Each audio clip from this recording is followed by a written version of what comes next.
daripada Abi Yahya Syuaib bin Sinan radhiyallahu anhu berkata, Rasulullah sallallahu alaihi wasallam bersabda, sungguh baik nasib orang yang beriman, kerana dalam semua keadaan mereka mendapat kebaikan, dan tidak ada habuan baik seperti ini kecuali mereka yang beriman. Apabila mendapat kesenangan, maka ia akan bersyukur, maka syukur itu baik baginya. Dan apabila dia ditimpa musibah, maka ia bersabar, maka sabar itu baik baginya. Hadis riwayat Muslim.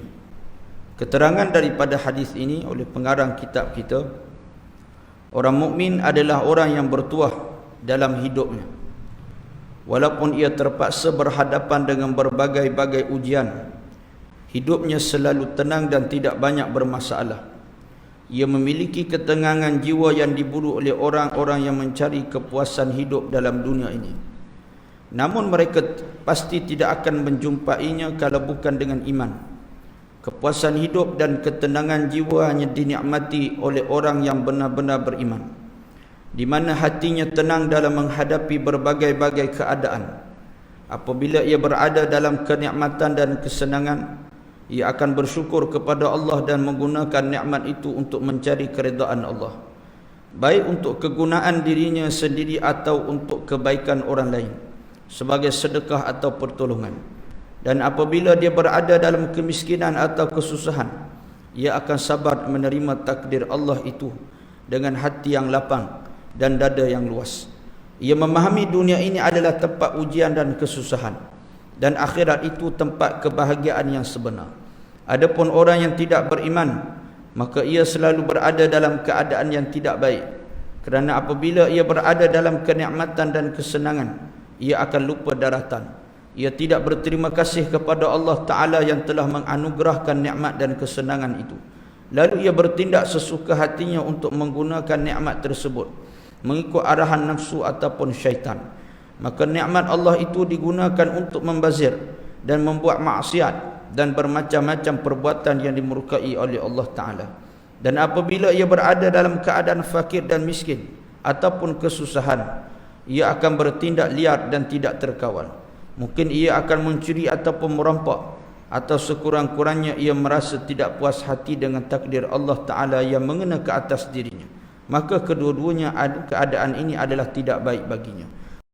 Muslimin dan muslimat yang dirahmati oleh Allah Subhanahu wa Ta'ala, seterusnya di antara akhlak yang mulia yang wajib dimiliki oleh orang yang beriman, iaitu sentiasa dalam keadaan sabar apabila ditimpa musibah, dan kemudian sentiasa cepat bersyukur apabila mendapat kesenangan yang dianugerahkan oleh Allah Subhanahu wa Ta'ala.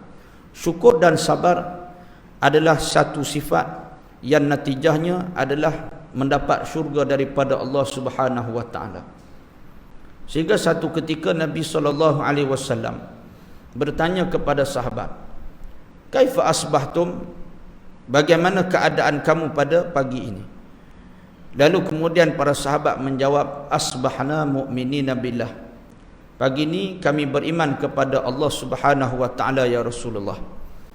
Tengok tuan-tuan bagaimana Rasulullah, dia nak tengok sejauh mana para sahabat memuliakan kehidupan mereka.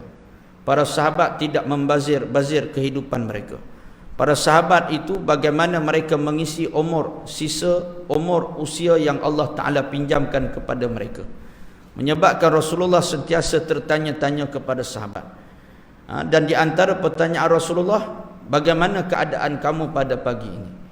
Dan sehingga para sahabat menjawab, kami beriman kepada Allah ya Rasulullah.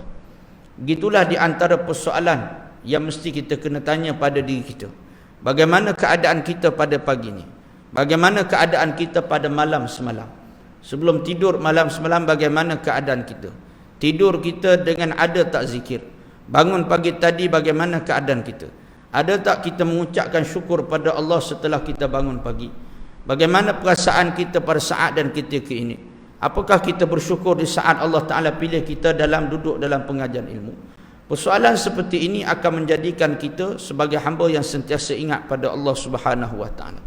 Lalu tidak cukup Nabi bertanyakan sedemikian, Nabi tanya lagi kepada sahabat, wa ma alamatu imanikum, apa tanda kamu beriman? Kalau kamu kata kamu beriman, semua orang boleh mengaku dia beriman. Tuan-tuan, kita boleh mengaku, ya saya beriman pada pagi ni, ya ustaz saya beriman pagi-pagi ni. Baik, kalau kita tanya balik, apa tanda kamu beriman? Maka apa jawapan kita? Maka apa jawapan sahabat? Yang pertama kata sahabat, nasbir alal bala'ir, kami sentiasa bersabar di atas bala, ujian daripada Allah Subhanahu wa taala. Sifat sahabat ni tuan-tuan, dia menzahirkan keimanan sebenar-benar keimanan. Sebenar-benar orang yang beriman, dia cepat sabar dengan ujian musibah yang Allah Ta'ala timpakan pada dia. Sebab tu tuan-tuan, kita hari ini kita diuji dengan musibah. Setiap orang akan menghadapi musibah dalam kehidupan, bala dalam kehidupan, yang sebenarnya adalah ujian daripada Allah Subhanahu wa taala untuk melihat bagaimana apakah kita cepat sabar apabila kita mendapat suatu benda yang tidak diredai oleh jiwa dan hati kita. Maka kita diuji oleh Allah Subhanahu wa taala. Allah Taala tahu kita ni tak banyak ibadat, nak mengharapkan kepada ibadat puasa sunat pun, puasa sunat 6 pun tak cukup. Tak, hari ni dah last dah, puasa sunat 6 pun tak habis. Nak harapkan kepada ibadat qiyamul lail pun tak ada. Nak harap pada ibadat sedekah pun sedikit. Maka Allah Ta'ala nak beri juga syurga kepada hamba ini. Maka dengan jalan sabar Allah Ta'ala bagi. Allah Ta'ala beri kesabaran dalam kehidupannya sebagai jalan untuk dia mendapatkan syurga daripada Allah Subhanahu wa taala. Sabar dia terhadap jiran-jiran yang jahat. Ya, ada orang Allah Ta'ala jadikan jiran dia tidak baik. Dia berjiran dengan orang yang jahat. Dia berjiran dengan orang yang sentiasa bermusuh-musuhan. Dia sabar dengan perangai jiran dia, maka dengan sebab sabar itu dia dapat pahala. Ada orang sebab kerana dia sabar dengan perangai suami dia, isteri dah solehah dah, tapi suami pula berakhlak dengan akhlak yang jahat, maka dia diuji dengan kesabaran terhadap suami dia, maka dia dapat pahala, maka dia mendapatkan syurga disebabkan sabar dia ke atas suami. Ada seorang isteri mari mengadu pada saya lepas kuliah duha. Dia kata, ustaz, saya ni ustaz dengki pada sahabat-sahabat muslimat yang lain. Bila datang pengajian, dia kata semua suami dia duduk datang hantar. Kadang-kadang pergi kuliah maghrib pun sekali dengan suami. Saya ni ustaz datang seorang-seorang. Lalu kemudian dia kata kalau balik rumah cakap agama terhadap suami marah balik saya. Suami saya ni ustaz sibuk dengan dua je, karaoke, snooker, dia kata. Ni dia sebut pada saya. Dia kata, ustaz macam mana ustaz? Saya kata sabar kak. Sabar kerana apa? Allah nak beri syurga ni jalan berbeza-beza. Jalan berbeza-beza. Akak mungkin tidak ada pada masalah kewangan. Sebab dia ni sedikit berada. Sedikit mana kaya. Jadi maknanya akak mungkin boleh ada kereta sendiri. Tapi ada orang lain tidak memiliki kekayaan seperti akak. Dia diuji dengan musibah kemiskinan. Tapi ada pokak ni tidak diuji dengan musibah kemiskinan, cuma diuji dengan musibah suami yang jahat, suami yang tidak baik. Maka mungkin dengan sebab itu Allah nak masukkan kita dalam syurga Allah. Ada orang isteri dah solehah, suami isteri jahat, suami baik pun ada. Suami yang teruji dengan perangai isteri dia, maka kerana akhlak isteri dia tadi, sabar dia terhadap isteri dia tadi, maka dia masuk syurga Allah. Semua ni Allah Ta'ala telah datangkan sirah. Adanya isteri yang jahat seperti mana Nabi Nuh AS, isteri yang kufur pada Allah. Nabi Lut AS, isteri yang derhaka pada Allah, termasuk dalam senarai yang dilaknat oleh Allah. Kemudian ada suami yang jahat seperti mana suami Asiyah. Tidakkah Asiyah itu bersuamikan Fir'aun yang jauh lebih jahat daripada segala jenis makhluk yang ada atas dunia hari ini? Suami kita sejahat-jahat, suami kita taklah sejahat macam Fir'aun. Jadi suami Asiyah lagi jahat, sehingga kesabaran Asiyah terhadap suami dia, Allah limpahkan syurga kepadanya. Begitu juga ada orang suami isteri dah baik, anak pula jahat, sabar dia terhadap anak yang derhaka. Ada tuan-tuan anak pula derhaka, mak dan ayah tak tahu nak buat macam mana dah. Dengan perangai anak, sabar dia terhadap anak dia, tegur dia, sabar dengan teguran terhadap anak dia, maka dia dilimpahkan syurga daripada Allah Subhanahu wa taala. Ada orang dia tak ada masalah, keluarga tak ada masalah di tempat kerja, sabar dia dengan tempat kerja, sabar dengan mak mertua dia, sabar dengan mak ayah dia sendiri pun ada. Diuji dengan kesabaran terhadap mak dan ayah. Ada orang diuji dengan mak, perangai mak tuan-tuan. Maka kesabaran dia terhadap mak dia, Allah limpahkan syurga padanya.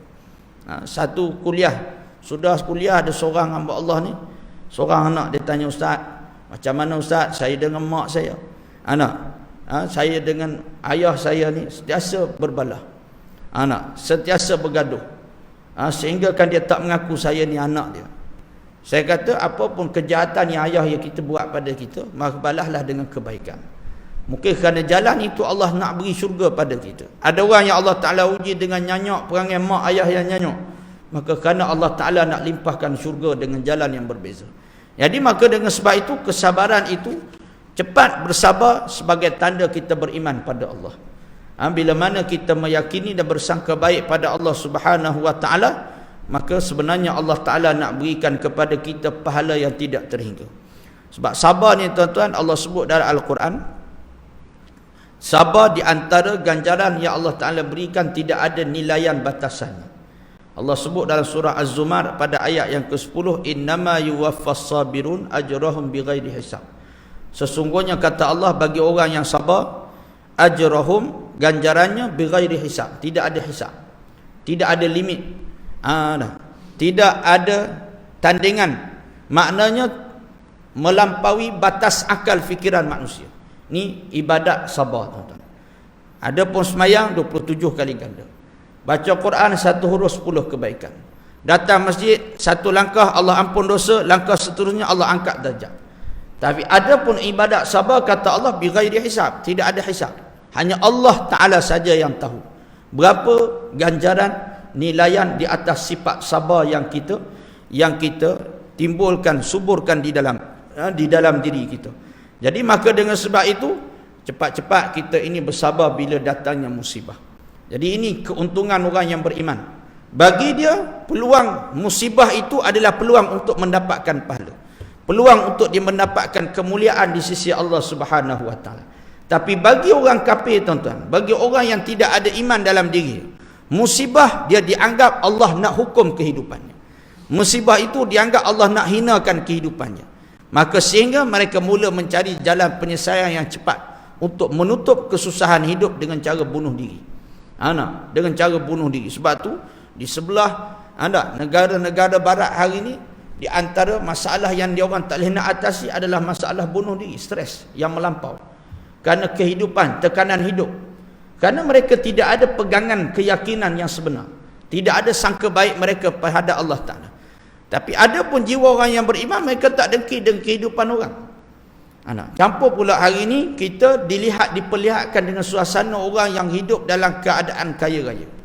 Dengan TikToknya, dengan Facebooknya, dengan WhatsAppnya, kita mudah melihat keadaan. Dulu tak ada tuan-tuan. Dulu kita tak tahu hidup orang kaya ni lagu mana hidup orang kaya.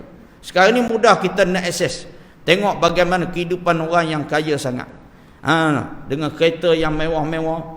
Sehingga kita mula terfikir, sebab apa aku tak lahir daripada keluarga yang kaya terus?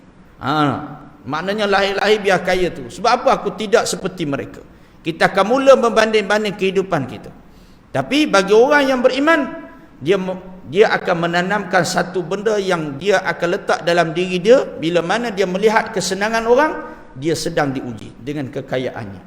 Bila dia melihat kekayaan pangkat orang yang hebat, dia sedang diuji. Pengikut yang ramai, dia sedang diuji. Termasuklah dengan kemiskinan yang dihadap sekarang pun, dia sedang diuji oleh Allah Subhanahu Wa Ta'ala. Orang yang sihat, dia tengok itu adalah ujian baginya yang sihat. Pasal apa aku ni lahir dalam keadaan tak sempurna, lahir dalam keadaan cacat, sedangkan orang lain dalam keadaan sempurna. Yang sempurna itu diuji dengan kesempurnaannya. Apakah dengan sempurnanya dia masih lagi bermaksiat kepada Allah? Allah bagi kaki dia yang sihat boleh melangkah, tangan dia boleh menggenggam, mulut boleh bercakap apa yang dia bercakap, mata yang boleh melihat apa yang dia lihat. Maka semuanya itu adalah ujian daripada Allah Subhanahu Wa Ta'ala. Maka bagi orang yang beriman, apa sahaja yang dia miliki, dia sabar. Dia adalah ruang pahala untuk dia mendapatkan kenikmatan yang sebenar, kemuliaan yang sebenar di sisi Allah Ta'ala. Jadi maka sebab itu orang yang kufur pada Allah Ta'ala tuan-tuan, dia menganggap musibah itu adalah satu benda yang paling dia tak nak dalam kehidupannya. Kemudian kata sahabat lagi yang kedua, wa nashkur 'ala ar-rakhai. Kami cepat-cepat bersyukur bila kami dapat nikmat kelapangan. Ini sifat orang yang beriman. Kalau dia tidak diuji sekalipun, dia dapat satu nikmat, dia cepat-cepat bersyukur. Sebab dia tahu ia adalah peluang untuk Allah Ta'ala muliakan kehidupannya sebaik mungkin. Bila kita dapat satu nikmat, kita cepat bersyukur, lebih bernilai umur dan usia kita berbanding orang yang dapat nikmat tapi dia tidak rasa apa-apa. Tuan-tuan, kita mempunyai 24 jam yang sama. Kita mempunyai waktu yang sama, detik yang sama, minit yang sama. Yang membezakan tuan-tuan dengan saya, barangkali syukur tuan-tuan lebih banyak daripada syukur saya. Ataupun syukur tuan-tuan lebih hebat daripada syukur orang lain. Itu yang membezakan kita. Yang menyebabkan kita duduk dalam majlis ilmu yang sama. 15 minit yang sama kita duduk dalam majlis ilmu. Tapi sebab apa ganjaran yang berlainan? Kerana ada orang yang masuk dalam majlis ilmu pagi ni dia rasa tersangat bersyukur pada Allah Ta'ala. Berbanding dengan orang dia masuk dalam majlis ilmu sekadar nak menyedakkan hawa telinga dia saja.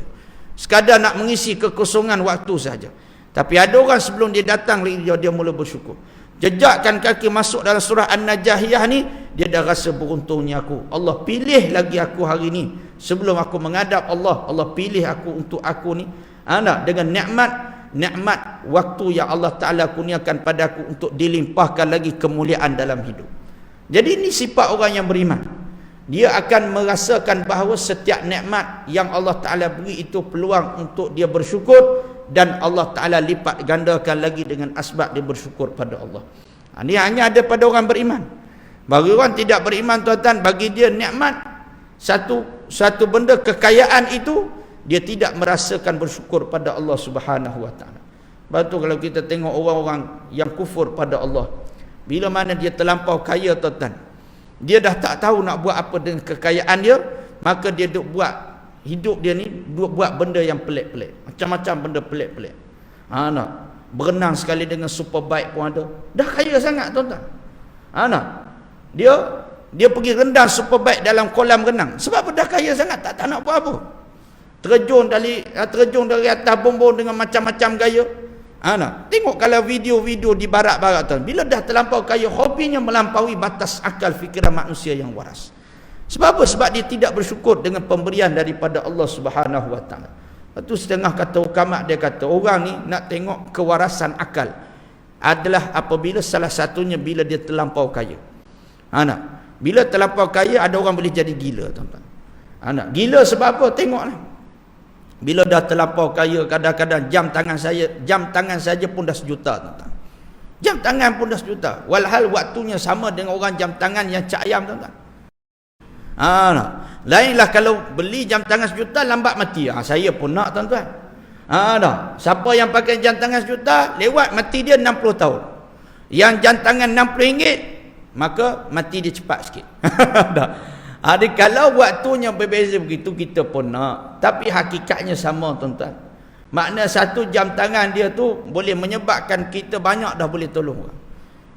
Ada orang pakai baju saja pun dah harga baju 12,000, tuan-tuan.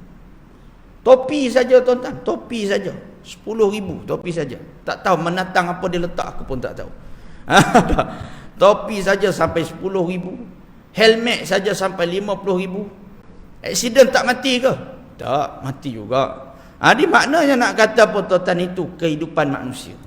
Manusia yang hilang kebergantungan harapnya pada Allah, dia hilang syukur bila Allah Ta'ala berikan suatu nikmat. Adapun kita, tuan-tuan, maka kita menganggap bahawa setiap nikmat kurniaan daripada Allah ruang untuk kita mendapatkan pahala di sisi Allah. Sebab tu sahabat radhiyallahu anhum ajma'in, bila mereka ditimpa musibah, mereka dilanda kemiskinan, mereka tak pernah mengeluh. Sahabat Abu Hurairah radhiyallahu an berapa kali sampai tersungkur rebah tak cukup makanan. Sehingga dalam satu pengajian ada seorang guru, dia menyebut, dia kata apa? Kalau kita ni makan stok makanan kita yang kita hari ni, kalau kita makan yang kita setelah kita infakkan, maknanya perbelanjaan kita tu masih lagi cukup untuk setahun. Tak sah cakap tentang untuk menjadi ahli sufi. Mana kalau kita ni maknanya makan hari ni, malam ni dah ada dah makanan, stok makanan kita. Tak sah sembang lah, dia kata. Orang yang tawakal ni, stok makan dia hari ni untuk hari ni, esok belum tentu lagi ada. Keyakinan dia sampai begitu. Kita tak, hari ni PKP cukup stok untuk 5 tahun tuan-tuan. Cukup stok untuk 10 tahun. Kadang-kadang beras bertambung-tambung kat rumah macam nak beri sumbangan kat orang. Siap ada stor makanan khusus siap. Itu kita punya hilang keyakinan kita pada Allah, tawakal kita pada Allah. Sudah mula rapuh tuan-tuan. Jadi nak katanya tuan-tuan, ada pun sahabat kemiskinan dia tak pernah dengki dengan sahabat yang kaya. Abu Hurairah dia tak pernah dengki dengan sahabat yang kaya. Abu Bakar tak pernah dengki. Dengan Saidina Osman tak pernah dengki. Kerana dia tahu bahawa pembahagian Allah adalah pembahagian yang paling adil. Tidak ada pembahagian yang lebih adil melainkan pembahagian Allah. Ini penting tuan-tuan, kita datang mengaji. Kita tak akan dengki dengan kawan kita yang kaya. Yang kaya pula dia akan rasa bersyukur, dia akan tolong yang miskin, dia akan tolong yang susah. Maka dua sifat inilah yang lahir daripada orang yang beriman. Yang disebut oleh Nabi SAW, orang yang beriman dia duduk pada mana-mana keadaan semuanya mendatangkan kebaikan kepada dirinya. Jadi sebab itu tuan-tuan, jadikanlah dalam kehidupan kita ni, kita duduk pada apa situasi pun yang menjadikan kita boleh pahala yang cepat di sisi Allah. Bila kita ditimpa musibah, kita cepat-cepat sabar. Kita cepat-cepat menahan diri kita daripada untuk melakukan suatu benda yang tidak baik. Kita akan bersangka baik, cepat-cepat bersangka baik pada Allah Subhanahu Wa Taala. Kerana barangkali itu adalah peluang untuk kita mendapatkan pahala. Syukur dan sabar ibadat yang tidak sangat mudahlah kita kata. Kalau semayang ni tuan-tuan, dia kena ada wuduk. Kemudian kena rokok, kena sujud. Kalau puasa kena tahan pula diri dengan kelaparan. Adapun ibadat syukur dan sabar, kadang-kadang duduk saja-saja dalam kuliah ni kita boleh hadirkan kesyukuran dalam diri kita. Kita boleh hadirkan kesabaran dalam diri kita. Sambil-sambil duduk kita muhasabah kehidupan kita. Aku ni susah, tak apalah, ada lagi orang yang lagi susah pada aku. Sebab tu Nabi ajar pada kita, dalam urusan keduniaan, banding-bandingkanlah dengan orang yang lagi susah daripada kamu. Itu dalam urusan dunia. Dalam bab dunia, jangan kita duduk banding dengan orang yang lagi senang daripada kita. Dalam bab dunia tuan-tuan, kena banding dengan orang yang lagi susah daripada kita. Kalau kita rasa susahnya nak ajak manusia dengan kebaikan, ada lagi orang yang lagi susah mengajak kepada kebaikan. Ada seorang jemaah saya ni tuan-tuan, dia ni cacat tuan-tuan. Cacat dia. Tapi kesungguhan dia hari ni, bila saya tengok ada satu surau yang dia duduk jadi ahli jemaah, kata sahabat ni, dia ni orang yang cacat dia tuan-tuan, maknanya cacat sampai tak boleh nak berjalan. Dia datang kuliah saya hampir lebih kurang dalam 7-8 tahun yang lalu. Saya kuliah di kampung kat Terengganu tu. Dia datang kuliah saya sampai mengesok daripada luar. Dia datang dengan kursi roda tuan-tuan daripada rumah dia. Waktu tu dia tak pakai kursi roda elektrik lagi, dia pakai kursi roda biasa. Dia tolak, dia parking, kemudian dia datang, dia duduk depan kuliah saya. Waktu tu saya kuliah atas lantai lagi. Waktu tu surau tu tak ada lagi meja kuliah. Jadi kita kuliah biasa. Dia datang duduk depan saya. Rupa-rupanya hari ni, baru semalam saya duduk tengok ada sahabat duduk kongsi, rupanya dia dah jadi di antara orang yang kalau ada kuliah-kuliah jemputan, dialah pergi ronda dengan kursi rodanya. Setiap rumah, hampir setiap rumah, diajak orang untuk datang ke surau untuk solat berjemaah dan untuk dengar kuliah dengan kudrat kursi roda dia tuan-tuan. Dengan kudrat kursi roda dia. Jadi rupanya dia ni istiqamah dengan pengajar ilmu sampai hari ni. Jadi maknanya tuan-tuan, dia memang sungguh-sungguh. Bila tengok dia tuan-tuan, kadang-kadang kita rasa apa sebab lagi untuk kita tidak bersyukur dengan jasad yang Allah Ta'ala beri sihat pada kita. Kalau orang yang susah itu pun dia susah untuk pada jalan Allah, maka orang yang sesenang kita, kenapa tidak kita bersusah payah pada jalan Allah Subhanahu Wa Taala. Sebab tu tuan-tuan, dalam bab kesihatan, dalam bab dunia, dalam bab harta, dalam bab duit, bandingkan dengan orang yang lagi susah pada kita. Kalau kita ada sihat tubuh badan tapi kita miskin, bandingkanlah orang yang tidak ada memiliki kenderaan untuk dia naik ke mana-mana. Kita kurang-kurang ada motosikal tuan-tuan. Tapi ada orang lain naik basikal. Ya, kita alhamdulillah naik basikal, ada orang berjalan kaki. Ya, kita hanya berjalan kaki ke suatu tempat, ada orang kaki pun tak ada tuan-tuan. Ya, kita ni tak ada kaki, terpaksa bersusah payah pergi ke suatu masjid, ada orang nyawa pun tak ada tuan-tuan nak beramal. Kita masih lagi ada nyawa nak beramal. Tapi bagaimana nasib dengan orang yang menjadi jenazah di alam kubur, tuan-tuan? Kita susah macam mana pun, sesak macam mana pun, terlantar di hospital macam mana pun, ada lagi peluang istighfar. Astaghfirullah, astaghfirullah. Ada lagi peluang selawat, Allahumma salli ala Muhammad. Sakit lutut kita pun ada lagi peluang beramal. Tuan-tuan, bila dah mati, tuan-tuan, tak ada peluang terus nak beramal. Maka beruntunglah kita. Jadilah kita orang yang bersyukur dan bersabar di atas jalan ujian dan kesenangan yang Allah Ta'ala kurniakan pada kita, insya-Allah. Setakat tu saja, tuan-tuan. Apa yang baik datang daripada Allah, yang lemah, yang kurang itu adalah datang daripada kelemahan